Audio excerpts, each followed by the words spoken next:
Finally, we are heading into Cabrera on our tour of the North Coast Dominican Republic towns where Americans, Canadians, and Europeans love to live. Many people call Cabrera the hidden gem of the Dominican Republic. Cabrera is considered one of the most beautiful places in the Dominican Republic. Located facing the Atlantic, Cabrera has some of the most beautiful beaches, rivers, exotic vegetation, and many natural attractions. It really is a natural beauty that has not been overrun with tourists. That makes Cabrera our #1 choice for quiet and peaceful retirement. And the real beauty of it is that we can enjoy all the natural resources of Cabrera without giving up the more active nightlife of the towns like Cabarete and Sosua. Cabrera is only about 45 minutes away from Cabarete on the west and about the same from Las Terrenas on the east. But before digging deeper into the Cabrera story, I'd like to share a quote from Mark Twain that one of our Cabrera expats reminded me about. It really fits into the whole North Coast series. 20 years from now, you will be more disappointed by the things you didn't do than by the ones that you did do. So throw off the bow lines, sail away from the safe harbor, catch the trade winds in your sails, explore, dream, and discover. So many of us are paralyzed in uncertainty or fear, or simply stuck in a rut, unable or unwilling to see what else there is out there. Don't be one of those people that have to look back and regret what they did not explore. On to Cabrera. The main thing that has spared Cabrera from the onslaught of tourists is the fact that Cabrera doesn't sit directly on a beach. It actually sits on a small cliff line, but is surrounded on both sides with some of the most beautiful, unspoiled, and uncrowded beaches in the whole Caribbean. You're never more than a few minutes away from a beach.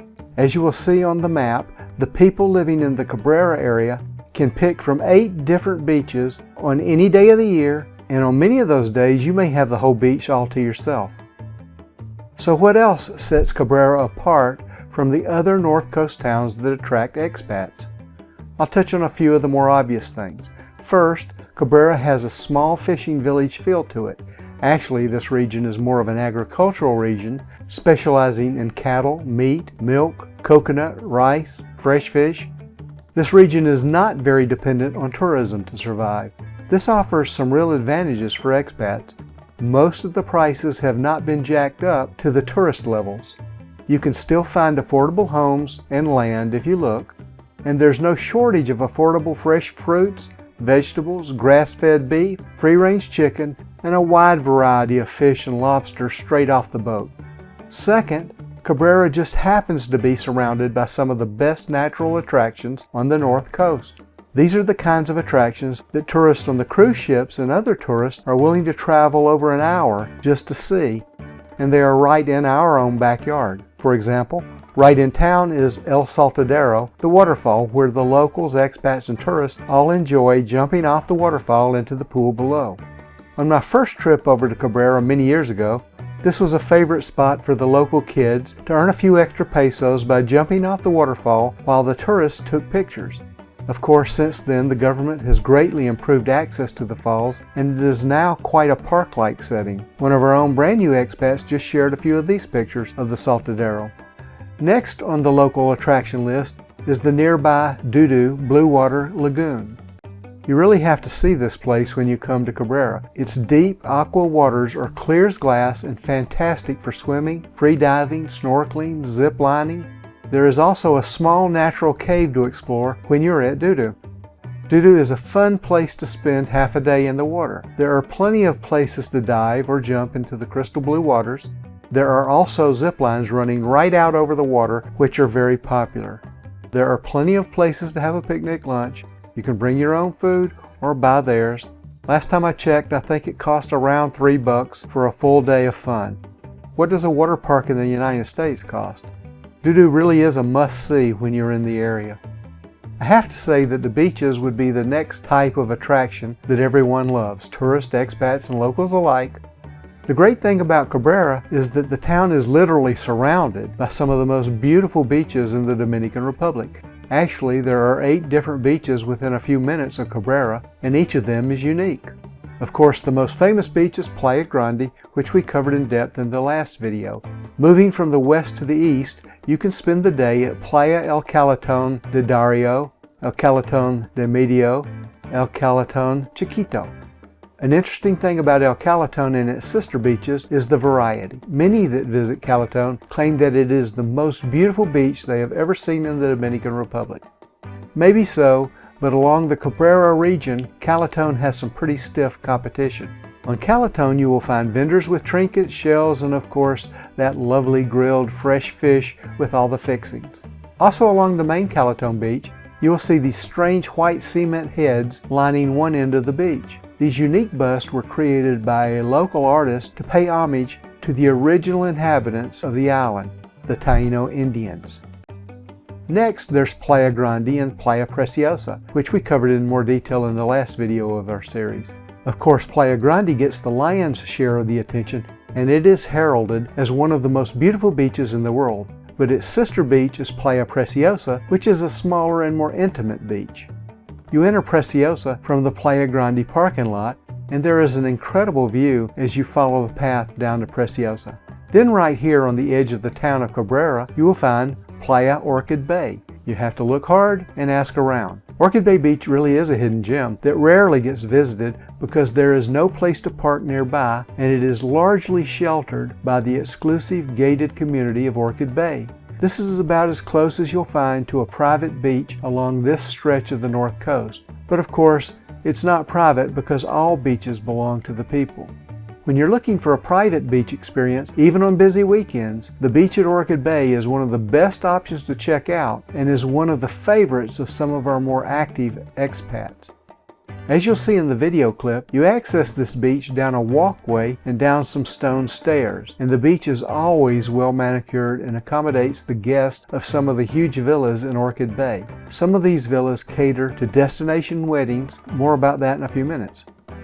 Then there's Playa Del Monte, which is a very unique beach. As you wade out into the water, you'll notice warm salt water beneath you, and on top of that, you'll feel the cold streams of fresh water. The water at Playa Del Monte is among the clearest you can find, with turquoise hints shining through. Del Monte is one of the favorites for families with kids because it's almost always very calm and very shallow. Basically, it's a very long, shallow inlet. Next, you'll discover Playa La Entrada. Except for a few little snack shacks along the edge of the beach, the thing you'll notice about Playa La Entrada is how long and natural this beach is. It seems to run on for a mile, a huge crescent-shaped beach. Interesting thing though, the last time I went to La Entrada on a weekday, there were only 3 other people on the whole long expanse of beach. It's easy to find your own spot and imagine you're the first person to ever discover this gem of a beach. Also along the beach, you may find some little shelters with grass roofs and stacks of firewood for you to build your own fire pit on the beach. So that's a different beach for every day, all different, all special. What more could you ask for? And looking at the satellite map, I suspect there are even a few other little hidden beaches that you can only reach by boat in case you get bored with all these 8 world-class beaches. So what else sets Cabrera apart from most of the other popular North Coast towns? I can't talk about Cabrera without also talking about the food. You can find good food in some of the most unassuming places, as well as in some very established local restaurants.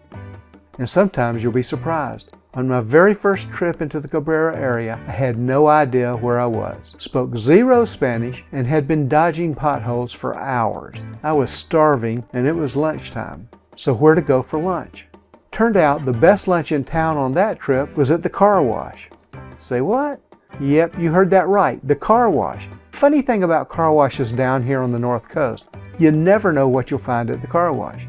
Many of the car washes here have a small restaurant with a bargain-priced meal of the day. Most have a bar, some have a car rental, and all of them have plenty of Domino's tables. It seems that the car wash is one of the favorite hangout spots. Heck, the car wash in Cabrera even puts on full-fledged concerts with nationally recognized recording artists, right here at the car wash. Anyway, back to the food. As you will see in the pictures flashing by, you can find practically anything you could ever want right here in little old Cabrera. My favorites are the thick, juicy, grass-fed steaks and the great fresh seafood meals. And if you don't want to sit down in a restaurant, just try out any of the beaches. On many of the beaches, local cooks will set you up with plastic table, chairs, and will pan fry or grill fresh caught fish or lobster right there on the beach, and it's fresh and tasty. This is making me hungry just looking at the pictures. One of the restaurants that caught my attention when I first came to Cabrera way back when is called Manny's. It sits right on the Malecon facing the cliffs and the crashing waves. Back then, the Malecon was a dirt road and Manny's was practically the only thing on the cliff. It was a strange little place back then, very, very rustic, very much early Key West vibe. I remember we were sitting in the upstairs open-air dining area, and I look over and I saw the owner's 2 dogs sleeping on the roof of the restaurant. And it has grown up to still be great food and a more refined, interesting experience now.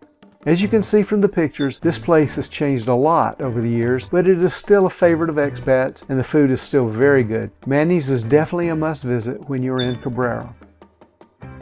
Wow, to be such a small town, I'm having a tough time trying to cram the whole story into one video. So I think I'll break here, save the rest of the story for my next video. If you've ever dreamed about living in the Caribbean or owning a vacation home in the Caribbean, you must check out the North Coast and especially the area around Cabrera. It would be hard to beat the quality of life in this little village.